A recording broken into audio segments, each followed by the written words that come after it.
हथियार सिर्फ डराने, धमकाने, मर्डर करने का जरिया नहीं है। हथियार बर्बादी की वो दास्तां है जिससे सिर्फ और सिर्फ तबाही की भयानक कहानियां लिखी जा सकती है। जलते यूक्रेन की तपिश पूरी दुनिया में फैल रही है। समंदर में ड्रैगन के युद्धपोतों ने बारूद बिछा दिया है।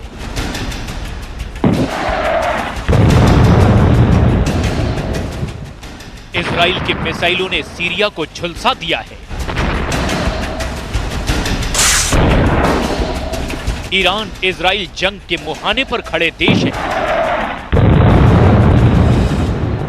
मतलब फारस की खाड़ी भी धधकने वाली है।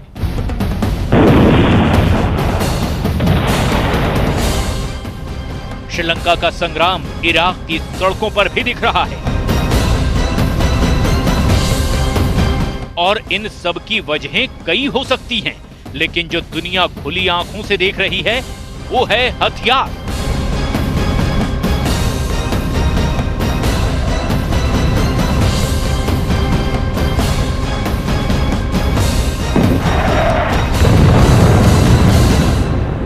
दुनिया भर में हथियारों के सबसे बड़े सौदागर अमेरिका ने चीन को करारा जवाब देने के लिए टीम तैयार की है। इस टीम का नाम है टाइगर टीम। ये टीम दुनिया भर में अपने हथियारों की सप्लाई का मूल्यांकन करेगी। जैसे किस देश को इस वक्त कितना हथियार बेचा जा रहा है, किस देश को किस मूल्य पर कितने हथियार बेचे गए, किस देश को डोनेशन के तौर पर हथियार दिए गए, किस देश को कितने हथियारों की जरूरत है और कौन सा देश कितने हथियार खरीदना चाहता है। हथियारों के जरिए देशों पर अपना प्रभाव जमाने की अमेरिका की ये नई पॉलिसी नहीं है, लेकिन अब एक टीम इस मिशन पर लग गई है जिसका काम दुनिया में चीन की मुखालफत करने वाले देशों को हथियारों से इस तरह बांट दिया जाए कि चीन परेशान हो जाए।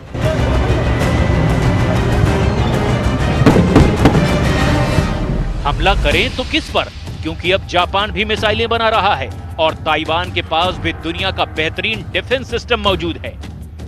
जाएं तो जाएं कहां?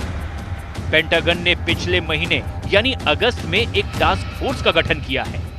टाइगर टीम के नाम से गठित ये टास्क फोर्स ड्रोन्स की सप्लाई की समीक्षा करेंगी। किन देशों को इसकी जल्द से जल्द रिक्वायरमेंट है। ये टीम हेलीकॉप्टर, टैंक और दूसरे मिलिट्री उपकरणों की तेजी से सप्लाई की बाधा को दूर करने की स्टडी करेगी।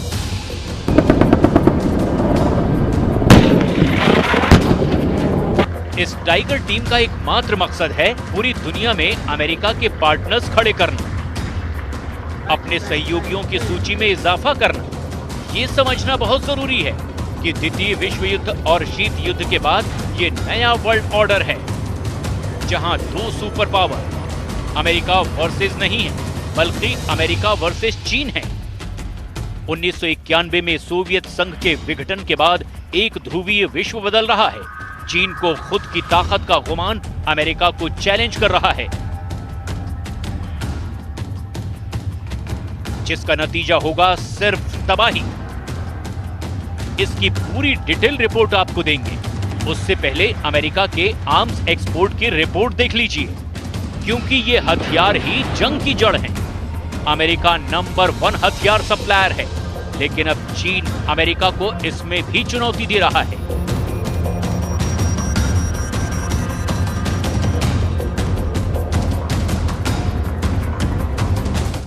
पश्चिमी मीडिया की रिपोर्ट्स के मुताबिक प्रेसिडेंट बाइडेन ने नेशनल सिक्योरिटी काउंसिल की एक मीटिंग बुलाई है, जिसमें यूक्रेन बॉर्डर पर रूस की तैनाती को लेकर प्लानिंग की जानी है। मतलब दो बातें साफ हैं। पहली, हथियार सप्लाई के जरिए पार्टनर बनाना, और दूसरा, हथियार सप्लाई से होने वाली आमदनी।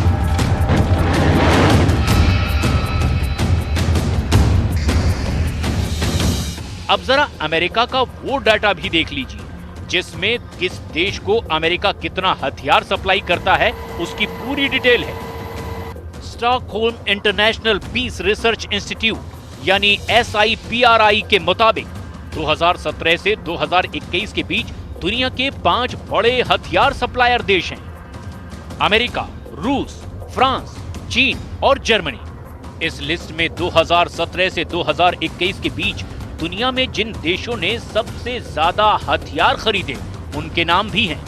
ये हैं भारत, सऊदी अरब, इजिप्ट, ऑस्ट्रेलिया और चीन। मतलब चीन हथियार भी ज्यादा बेचता है और खुद खरीदने में भी पीछे नहीं है। इन हथियारों की डिमांड ने ही दुनिया में कहर बरपाया है। असल में अमेरिका अपने पार्टनर और सहयोगियों को मूल रूप से हथियार बेचता है और इसे मानवाधिकार की रक्षा के नाम पर जस्टिफाई करता है। लेकिन अब चीन अमेरिका को हथियार सप्लायर के तौर पर पीछे छोड़ने के लिए तेजी से बढ़ रहा है। अमेरिका का कारोबार छीन रहा है। ये डेटा देख लीजिए। 2017 से 2021 के बीच अमेरिका के यूरोप को दिए गए हथियारों में 19% की वृद्धि हुई है।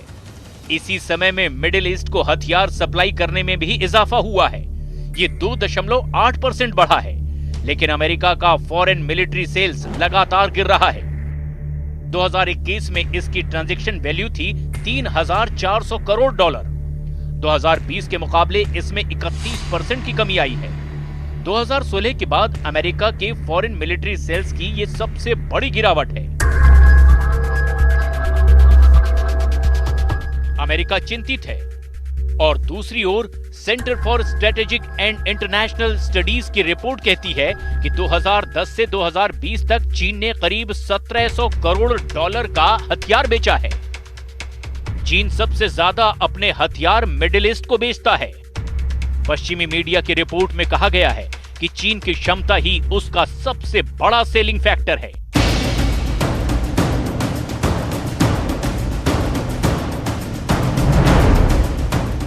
जैसे मिडिल ईस्ट में हथियार सप्लाई से चीन को पैसा ही नहीं मिलता, अपना प्रभाव कायम करने का मौका भी मिल जाता है।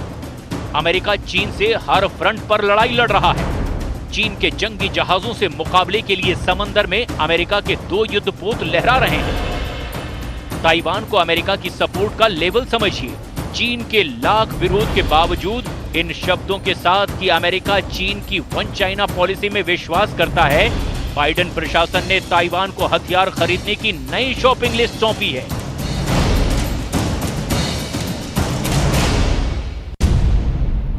अमेरिका ने ताइवान को हार्पून और दूसरी मिसाइलों सहित सैन्य उपकरणों के लिए करीब $100 करोड़ के हथियार पैकेज देने की घोषणा की है।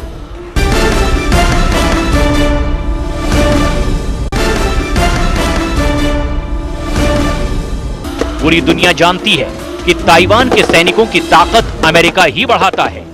ताइवान को अमेरिका ने हथियारों से पाट दिया है।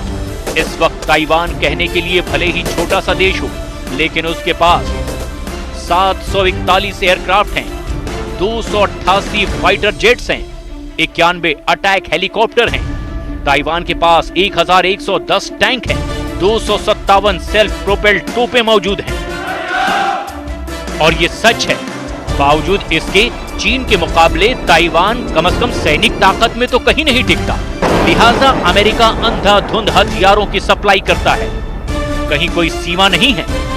चीन इसी अमेरिकी ताकत को पाने के लिए बेताब है, क्योंकि जल में, जमीन में, आकाश में, अंतरिक्ष में चीन अमेरिका के लिए हर जगह चुनौती बन गया है। इसका असर अमेरिका की दुनिया भर में बनी इमेज पर पड़ रहा है। अमेरिका हमेशा से खुद को दुनिया का चौधरी मानता रहा है और अब चीन सामने खड़ा हो रहा है तो हथियार की होड़ से इसे जीतने की कोशिश की जा रही है।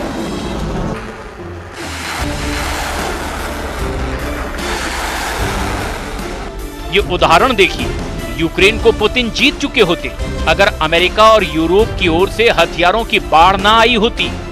राष्ट्रपति जेलेंस्की को खुलकर सहयोग मिल रहा है और क्यों अब तक इसीलिए टिका है।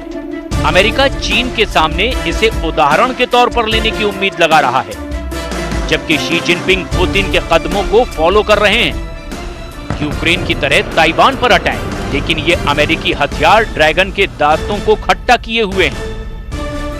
सच्चाई यही है कि हथियारों के मामले में दुनिया तीर कमान, तलवारों और तोपों के मुकाबले आज बहुत आगे निकल आई है। आज दुनिया के कई मुल्कों के पास परमाणु बम है।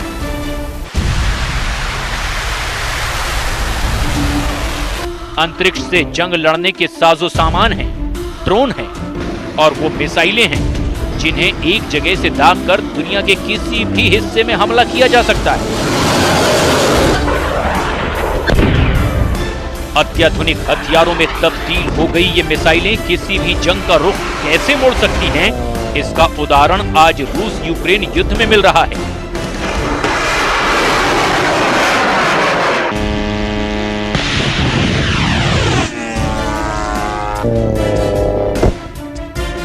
मार्च में रूस ने यूक्रेन युद्ध में पहली बार 2 हाइपरसोनिक मिसाइलों का इस्तेमाल किया। ये वो मिसाइलें हैं जिनकी अमेरिका के पास अभी कमी है, लेकिन अमेरिका के पास उससे ज्यादा खतरनाक हथियार हैं। वो सिर्फ शस्त्र के तौर पर नहीं, कूटनीतिक तौर पर भी। अमेरिका दुनिया का वो देश है जिसका डायरेक्ट कनेक्शन दुनिया के हर देश से है। किसी न किसी तौर पर अमेरिका दुनिया की जरूरत बना हुआ है। इन संबंधों का अमेरिका भरपूर फायदा उठाता है। दूसरी ओर चीन है जो अफ्रीका से लेकर श्रीलंका और पाकिस्तान तक अपना प्रभुत्व जमाने में लगा हुआ है और हथियारों की ये होड़ ना जाने कब खत्म होगी, जंग से या सुलह से।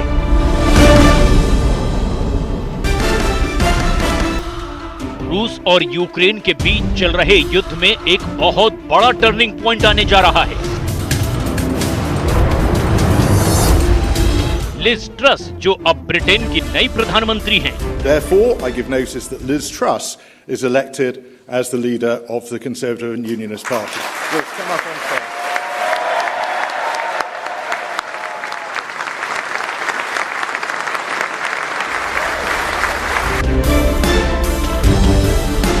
ब्रिटेन की ये नई कमांडर हैं, जो पहले ही पुतिन को कई बार चेतावनी दे चुकी हैं और अब इस प्रधानमंत्री बनने के बाद पुतिन को सबक सिखाने की बड़ी तैयारी कर रही हैं। जब ट्रस अपने प्रचार अभियान में बिजी थी, उस वक्त से लिज ट्रस ने साफ कर दिया था कि वो रूस के पर कतरने में कोई कोर कसर नहीं छोड़ने वाली है। लिज ट्रस रूस की योजनाओं के लिए बोरिस जॉनसन से ज्यादा खतरनाक साबित हो सकती है। जब यूक्रेन की जंग शुरू हुई तो उस तारीख के एक हफ्ते पहले लिज ट्रस मॉस्को के अंदर मौजूद थी और जब पुतिन अपनी आर्मी के जरिए यूक्रेन पर घेरा डाल रहे थे, उस वक्त मॉस्को के अंदर यानी पुतिन के किले में ही लिज ट्रस ने रूस को न सिर्फ जबरदस्त फटकार लगाई थी, बल्कि पुतिन को ललकारा भी था। There is no doubt that the stationing of over 100,000 troops on the Ukrainian border is directly put in place to threaten Ukraine. And this is not the only action that we've seen by the Russian authorities. We've seen cyber attacks and we've seen other attempts to undermine the activities of a sovereign nation, despite the fact that Russia signed up to the 1994 Budapest Memorandum.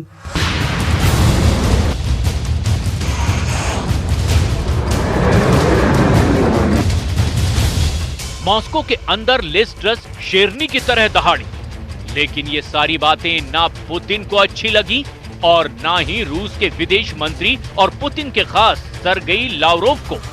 एक ही press conference में Liz truss और Lavrov दोनों मौजूद थे, लेकिन जब Lavrov से प्रतिक्रिया मांगी गई कि ट्रस की कड़वी बातों पर आप कुछ कहना चाहेंगे, तो लावरोव ने कहा, मैं बहरा हो गया था और मैंने ट्रस की कोई बात नहीं सुनी। ये बात नोट करने वाली है कि अभी तक पुतिन के लिए फिर भी राहत थी कि बोरिस जॉनसन पुतिन पर डायरेक्ट हमला भी हंसी मजाक में किया करते थे, लेकिन अब ब्रिटेन की ये नई पीएम लिज ट्रस पुतिन के खिलाफ ब्रह्मांड के सारे अस्त्र शस्त्र प्रयोग करने वाली है। बोरिस का ये बयान काफी चर्चा में है कि जब उन्होंने कहा था कि पुतिन अगर औरत होते तो जंग बिल्कुल भी नहीं करते। यूक्रेन पर जंग थोपना दरअसल पुतिन की जहरीली मर्दानगी वाली सोच का परिणाम है। Positions of power. If Putin was a woman, which he obviously isn't, but if he were, I really don't think he would have embarked on a crazy macho war of invasion. और अब तो Putin के सामने ही lady Liz truss हैं।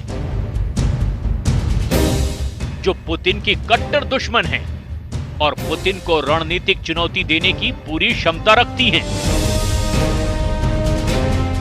Liz जब चुनाव लड़ रही थी, उसी दौरान पूरी दुनिया में उनके पुतिन विरोध को लेकर कई इंटरनेशनल आर्टिकल लिखे जा रहे थे। जैसे इस हेडलाइंस का मतलब है कि लिज के पीएम बनने के बाद यूक्रेन का युद्ध कैसे बदल जाएगा। लिज ट्रस वो प्रतिद्वंदी हैं जिनसे रूस डरता है। लिज ट्रस ने कसम खाई, अगर वो पीएम बनी तो पुतिन को बेनकाब कर देंगी। लिज ट्रस ने पुतिन के खिलाफ चौतरफा युद्ध छेड़ दिया है। इस तरह की तमाम हेडलाइंस इस वक्त चर्चा में हैं, क्योंकि पुतिन को सबक सिखाने के लिए लिज ट्रस को ब्रिटिश प्राइम मिनिस्टर पद चाहिए था, जो अब उन्हें मिल चुका है।